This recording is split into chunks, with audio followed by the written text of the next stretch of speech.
It's Perp back with another video, and man, I can't believe that we have reached the end of Wentworth after 9 seasons. Going back and watching the first episode and seeing where we're at now with a completely different cast, some OG characters, it's crazy. Like just seeing the progression of a lot of these characters, like Jackson, Allie, Vera. Just go back. If anybody hasn't watched the earlier episodes of Wentworth in a long time, I recommend y'all definitely go check it out because I definitely am going to go back and rewatch a lot of the earlier seasons of Wentworth, starting with the first season. But I'll get into all that another time. But we're here to talk about this final episode.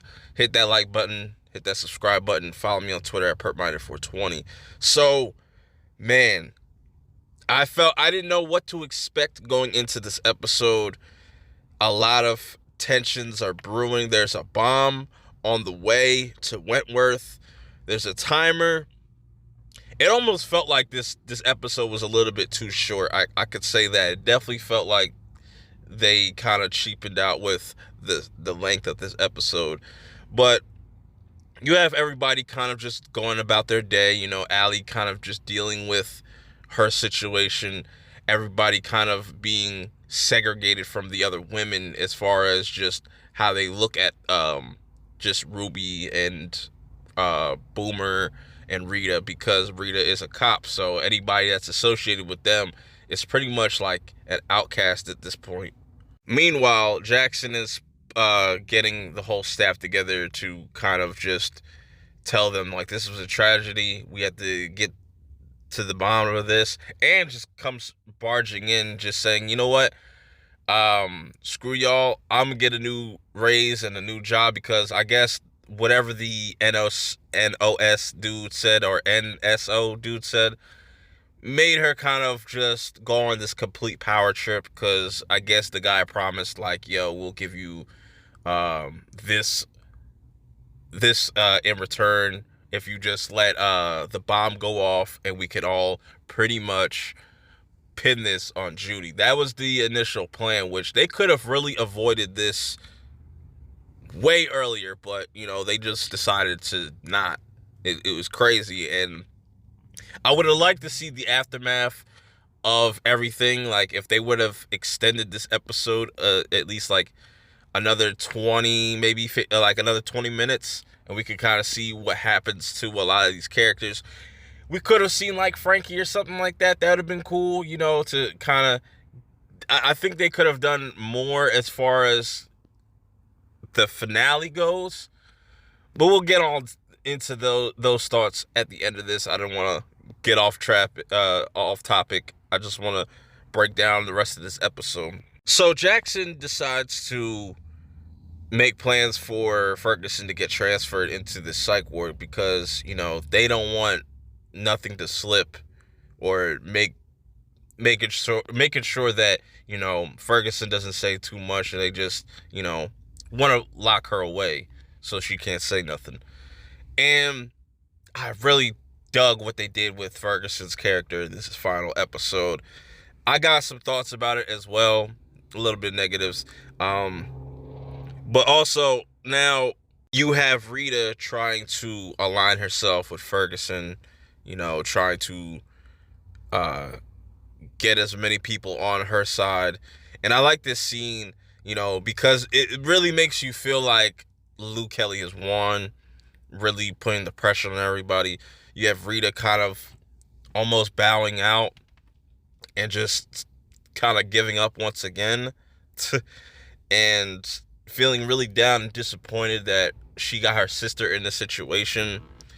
It was really sad. It's really sad to kind of see these characters kind of go through these like traumatic things, and, you know, having to deal with being locked up, and that's what's really dope about the show. Anyways, so we get into what I think is the best parts of this episode. As you know, you have the NSO dudes waiting around for this transport vehicle, because as soon as Judy comes out. They want to just catch her in the act, but Judy is really on a high right now because she's about to get out the next day. But she sees that the buddy that was about to make the bomb is there.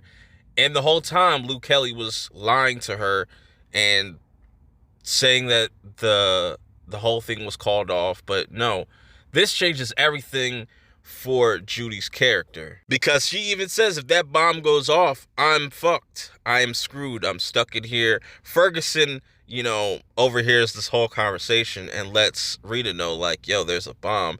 And she kind of pretty much fakes like an illness to kind of get into medical. So Rita finally confronts Lou about this and says, look, this is a bad idea. You need to call this off. And they get into a whole scrap. And Rita's trying to just get right through to Lou, like, yo, this is not the right way to go about it. I know you miss Reb, but this is not the way to go. And Lou doesn't even care at this point. And then Judy also gets transferred into, I forget exactly where, what cell she got put into. But it's interesting that Anne put her there. So things are about to get really explosive, as there's a lot of shady stuff happening outside the prison, because they're wondering, like, why is this van parked over here and not over here? And it's been a while. So this is where the bomb goes off. And man, when that shit just went to black, and then we saw just everything in disarray. It's complete chaos. Half the prison is gone. Lou gets separated from Rita. Rita's able to get out. Allie is stuck. She's in a wheelchair. She has to kind of crawl to safety. I really like this fight between Anne and Vera. Them kind of throwing hands. Anne was so close from killing Rita until Ferguson comes out of nowhere and snaps Anne's neck and kills her. And I'm like, whoa. I was like, yes, that's what I wanted to see from Ferguson, like, for the longest. But obviously her character has changed over the years, over the seasons.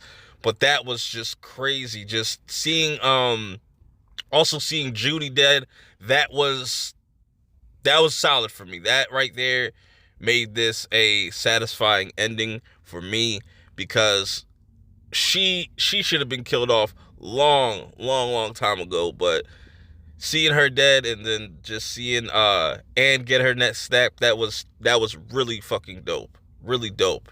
So now a lot of people are able to make it out of the prison. The fire department made it. Lou Kelly almost gets away, but Rita kind of drags her ass down, and she starts to help round up a lot of the people trying to escape. There's a scene where I thought Allie was going to die, because there's a bunch of debris that collapsed on her, fell on her leg, but good thing she can't feel that already. I kind of honestly wish that they would have not kind of cheapened out on it and just went through with Allie being killed off. I thought that would have added more emotion to this finale, but I'll get into all my thoughts on the ending.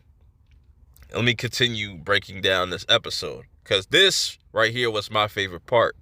We have Ferguson carrying Vera out into the open, kind of out of harm's way. And I love what she says to Vera, saying, a child always needs her mother.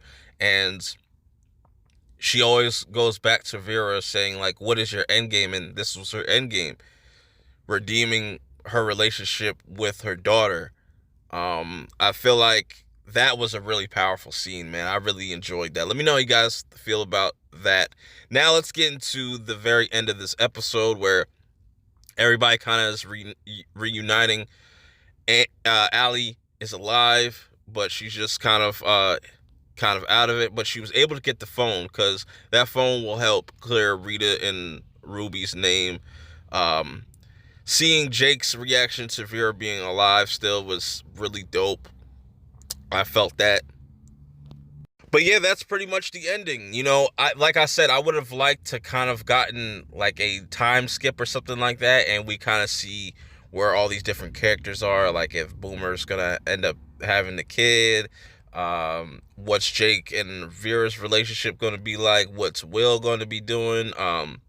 You know, where's Ferguson?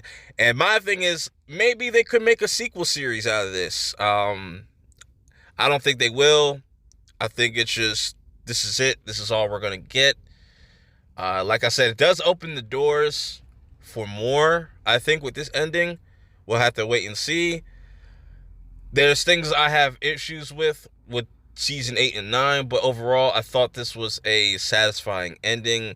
I would have done things a little bit differently. Overall, though, I feel satisfied with certain outcomes. I just wish we kind of gotten a longer episode. I wanted to kind of see where these characters are going to go or where they're at after this whole bombing of Wentworth.